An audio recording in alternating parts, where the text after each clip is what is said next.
We all have a story to tell. A gem of wisdom, a little tale, or just something to make you laugh. Do you want to hear some? Then welcome to Anecdotes.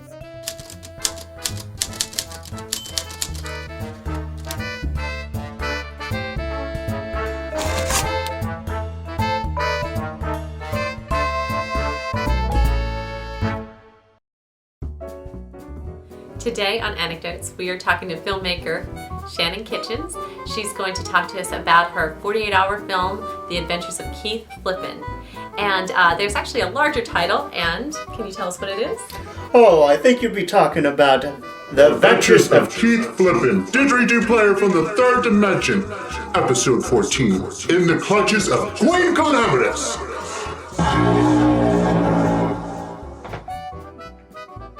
Well, Shannon, I'm so glad that you're here to talk to us at Anecdotes. And your film, The Adventures of Keith Flippin, was very successful this year at the 48-Hour Film Fest. Mm-hmm. You guys, it seemed like you just won everything. And I have a list here of some things. You won Best Overall Film, Best Line, Best Prop, Character, Sound Design, Costumes, Actor, Writing, Directing, and Best Editor. It seemed like you should have just stayed up there on that stage. It was very overwhelming. Yeah. I remember when I saw the nominations, like... How many were you nominated for? Did you win all? No, we were nominated. We didn't win two that we were nominated for. And when I saw the nominations come up, I was so, like, nervous and like, what? Why is it all here? That I actually called in sick to work. And I was like, I need to just stay home. I can't process this. I wasn't expecting it because we made the film we wanted to make. We just had fun doing it and didn't really care, and we weren't aiming for any award or anything. I think even in my mind when I was looking at it, I'm like, well, we might win for like prop or our line was just genius. So we're like, maybe the line, like, something like that. We're like, which would be cool. And I know my writers are going, I hope we win writing. Because everybody won. Yeah, everybody won, and it was just like, oh, well, look at that. Let's go with it. That's wonderful. Well, so it's The Adventures of Keith Flippin, and it was an adventure serial film, but there's a much larger title. So yes. Can you tell me that? The official title is actually The Adventures of Keith Flippin, didgeridoo player from the third dimension, episode 14, In the Clutches of Queen Calamitous. It could have been an award for longest title ever. Like next year. Usually it gets abbreviated and cut off at some point. It's like The Adventures of, or The Adventures of Keith Flippin, didgeridoo player. It just cuts off third dimension. I'm not sure we fit. Actually, when we were trying to fill out the title, I think we ran out of space. Like, it was in the paperwork, but the actual like down the side, yeah. Like and when you do it online, it's like it just stops here. Oh my gosh! I remember people trying to say it too when they were giving the award. Every time they get up there, and then finally everybody's like, "All right, we can't." Yeah, you get stuck on didgeridoo, and then you have calamitous, and like it's a lot. It's a lot. It's a mouthful. Well, what's your key to success? I mean, that was a really super successful film. I think we were successful because we didn't care. We weren't out to win it. We were out to make a film for ourselves.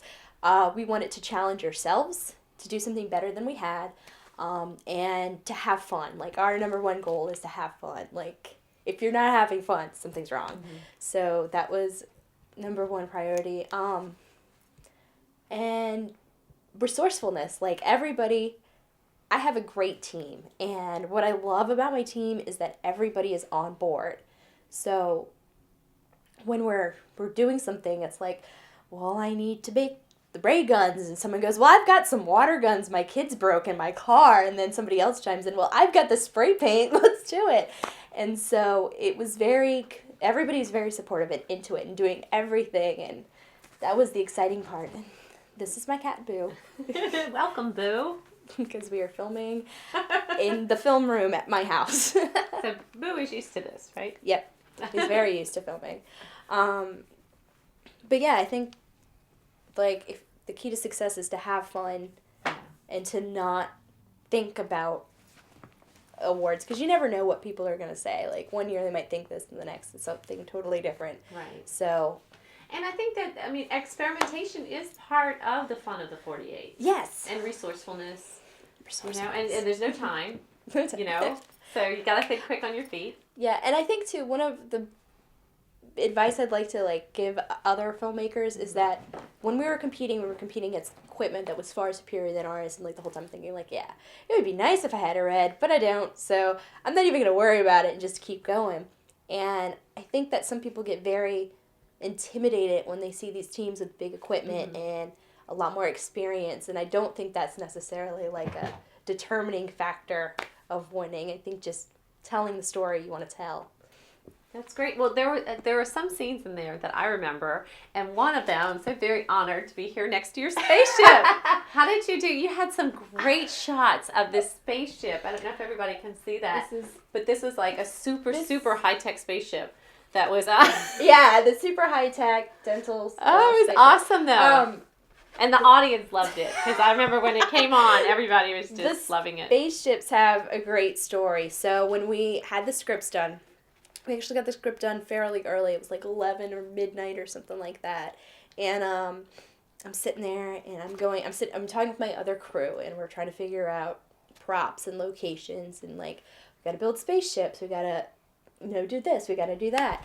And the two writers are sitting there, and they're in the other room, and then I walk in, and suddenly there are 3 spaceships sitting in in the living room that they have made. Like, the two writers sat there using literally what was around them, like the Coke cans and the red Solo cups, and I think one of them was made out of a beer bottle that the other writer finished. What you were talking about. Yeah, resourceful. And I just turn around, and they were there, and they're like, "Look, we made you spaceships." And I'm like, "Those are actually really hilarious. That's totally what we're gonna use." And then another team member volunteered the spray paint. He's like, "Oh, I've got spray paint. Let's spray paint them." And they were the last thing we filmed at about, like, 2 a.m. Sunday morning. I haven't slept. It's me, the production designer, camera B, and one of the actors. And we're all sitting there, and we had to go to Rite Aid at at midnight to buy poster board to make the stars. So yeah, it's a piece of black poster board with holes in it, with a light behind it. And, somebody had donated us the fireworks actually put in the rocket exhaust. And so we're sitting there. This one has, you can still see, like, it's charred. Okay. So yeah, and then, we didn't have strings, so we used some dental floss. And we're just sitting there, and it's me and the camera guy in this room at 2 a.m. trying to make spaceships fly. That's fantastic. And that is the story of the spaceships, and it cracks me up every time. That's like, yeah, they're there.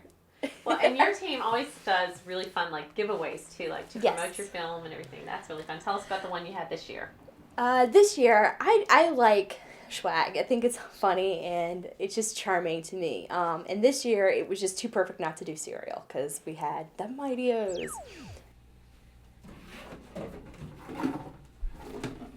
Mighty O's are chock full of all the vitamins and minerals a space hero needs. And it tastes great too, kids. And there's a decoder ring in every box. Really? So, we went and bought a bunch of cereal and slapped some stickers on them, because I didn't want to cover up, like, all the labels, because once you know what you were eating. Yeah. So you flip the other side, it would be like Apple Jacks or Frosted Flakes.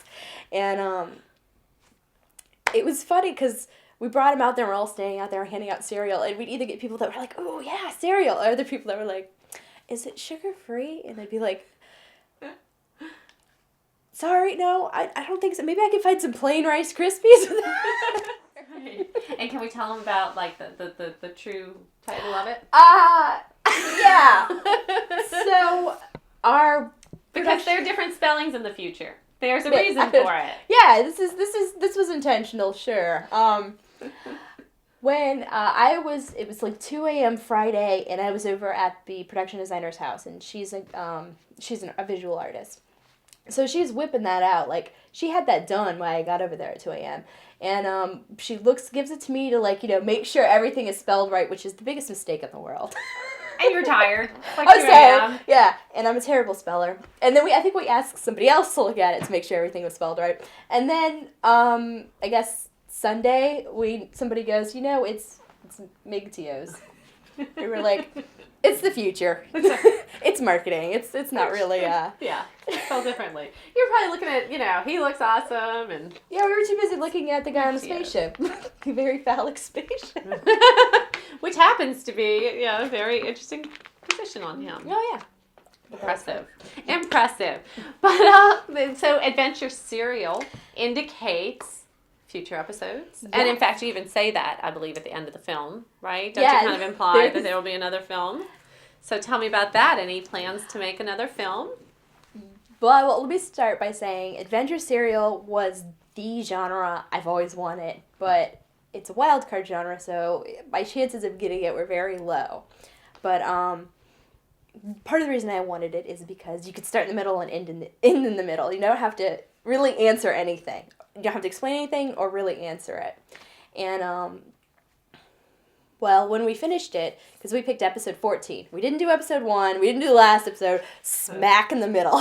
That was one of the very first things out of my mouth was, we're doing a middle episode. I don't care what it is, has to be in the middle. Has to be in the middle. So, when we finished it, we were calling it episode 14. It's like Sunday, and Jeff, who was playing Keith Flippin, is sitting on my sofa with Ladson, who played Colonel Victory. And as soon as the credits roll, Jeff looks over and goes, "So, when are we doing the next episode?" And I was like, "Well, does everyone want to do the next episode?" And there's like a big cheer in the room. Yeah, we're doing another episode. So we decided at that point we would continue it as an actual web series. And we're going to start fundraising for that in March. We're going to do a Kickstarter, and hopefully sometime this year they will be the continuing adventures of Keith Flippin, didgeridoo player from the third dimension. That is awesome. Is there a website now or any place now that we can go to look for this information? Yes. All our website? Information information is going to be on thezbbc.com, THEZZBBC. That's our main production site. That's where we do all of our videos and updates. That or our Facebook page, which I think we're also the ZBBC. Or you can follow us on Twitter at the ZBBC. We're nice and consistent. Cool. So that's where we're going to do all of our main updates. That is awesome. I can't wait to watch it because it was so fun. It really was. And I think that yours was the film that everybody remembered. Everybody was talking about. Did you win the audience award for that? No, we did not You win didn't. audience award. But that's okay. Yeah, you won everything else. Well, let me ask you this, because I'm sure everybody out there is wondering, are you going to do the 48-hour film fest again this year? Oh, yeah. So look out, people. Here they come. I love doing it. I've been doing it for 4 years. Actually, the Team Zombie in the Brain has been around for 3 years. We'll be back just because we have fun. It's not always to us about winning or losing. It's a challenge to us, and it's just fun.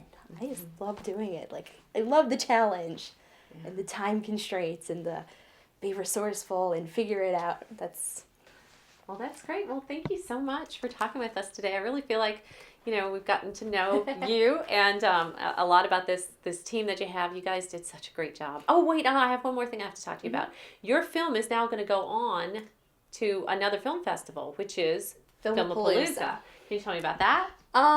Well, we're going, and it's going to be in Los Angeles in March, the early part of March. And the screenings are going to be at the Grumman Chinese Theater, and it's like 4 days, and all of this craziness. They've got all these industry professionals coming in, and then all of the teams from all around the world, all the winning shorts being played, and I can't wait to see them and see what other people are doing with it, because it's just so... I love the diversity of it because it's so different. And those different. are all the other 48-hour films? All the other 48 hours. Do you know how many there are? Well over 100, I know that. It's 4 days. 4 days of 48-hour films. So I'm excited. That is awesome, and congratulations. And Thank you you. guys totally deserved it. And I'm looking forward to seeing your next film next year. Yes. And The Adventures of Keith Flippin. That's right. So we can keep watching and keep enjoying and keep eating those Mighty-O's. They're full of vitamins. And didgeridoos and spaceships that explode. Maybe one day you'll be impressive like this man if you eat your Mighty-O's. One can only hope.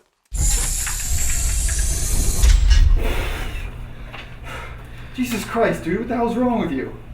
What? You've never boarded another ship before? No. Should we be using spacesuits or something? Keep a lookout. The Queen will obviously have guards.